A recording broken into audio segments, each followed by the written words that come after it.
The rejection was protection, the delay was divine timing, and the heartbreak was redirection. Just let go and let God. Let God handle it, let God deal with it, give it to Him. If you're watching this right now, I genuinely believe your soul needs to hear this message. Maybe you're tired of overthinking, maybe you're tired of stressing out, maybe you're tired of things not going the way you want it to go. Maybe you're hurt, maybe you're heartbroken, maybe you don't feel like you can trust people.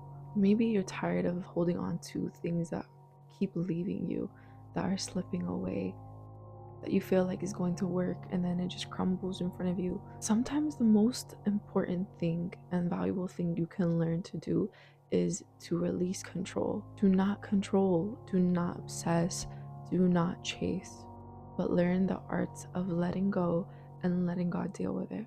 When I say let go, I don't mean give up, have no hope, but it's allowing yourself to release yourself of the illusion that you have to control every little thing for things to work out.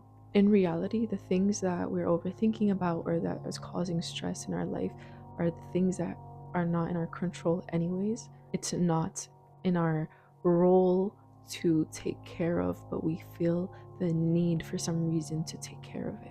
That if we as human beings have control over it, then it'll go the way it needs to. You cannot control timings of things. You cannot control other people and their emotions and their feelings. You cannot control the future. You cannot control the things that God has already written for you.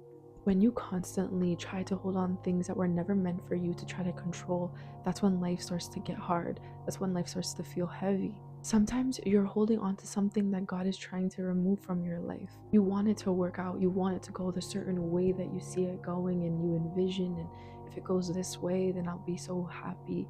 But it's not a punishment from God that it's not working out. It could either be a lesson or it could be something that wasn't meant for you in the first place. You don't see where it'll take you or who you'll become if you had it.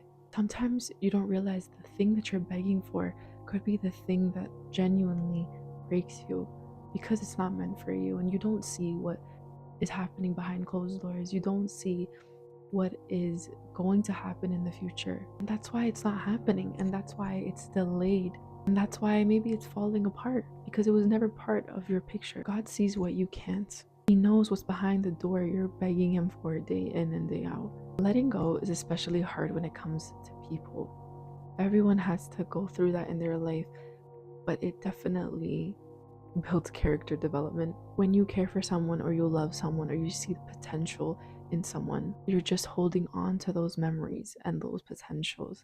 All of those things aren't real. All of those things wouldn't allow you to abandon yourself and your morals and your beliefs, or make you beg or make you shrink yourself or make you feel hurt. You will never have to lose your peace to keep someone. Because if a friend or a partner, if someone is meant for you in your life, they will equally want you. They would not make you feel bad about yourself. They would not put you down. They would not do things. They would not compromise your peace. Sometimes it's not even love. People stay together that have been together for years and they don't love each other anymore. Like, it's not even love. It's an illusion. It's genuinely just attachment. It's attachment to the person. It's attachment to the potential, to the daydreamings you've had, to the image that you've put in your mind of them, to the empty promises and words. Now let's make this practical, because I know it's easy to say let go, but how do you do that? First, you have to understand and come to terms with the fact that it isn't in your control and that you need to let go of the outcome. The outcome is not in your hands. It's in God's hands. You leave it up to God. You just leave it. You do what you could do. You do all that you could have done on your part, but then you leave it up to God. You let Him take care of it. The next thing is that you stop looking for proof. Stop rereading messages. Stop looking for signs. What is yours will find you. If it's a business, if it's a person, if it's a place, if it's a thing, if it's an idea, let it go. And you should be able to let go with a sense of peace because you know that you've tried your best. Next thing is that you pray and you move. Prayer is your connection with God. It's your divine right to have that conversation. God is as close to you, closer than your jugular vein. Allow the presence of God to be known in your life.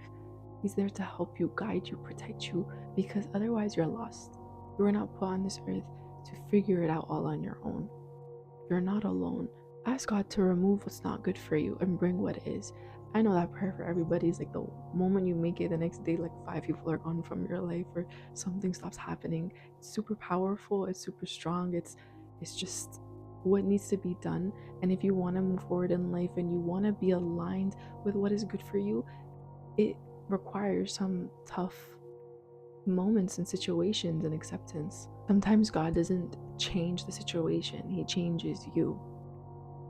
You can even ask God to change your heart when you feel like something that's good for you is something that you don't want. But sometimes God changes your heart for you. He changes your heart so you no longer desire something that isn't good for you. He changes your mindset so you no longer fear what's leaving. And then a couple years down the line or a couple months down the line, you look back and you realize that that thing didn't happen for this reason, that you didn't realize in the moment, but later on you were like, oh wow, if that didn't happen, I wouldn't be here today. I wouldn't have met this person. I wouldn't have done this thing or gotten this opportunity. It just always works out the way it needs to. And if it's always working out the way it needs to, why are we worrying? Why are we so stressed if it always works out in our benefit? The rejection was protection, the delay was divine timing, and the heartbreak was redirection.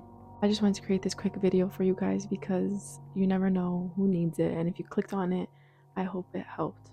See you guys in the next video.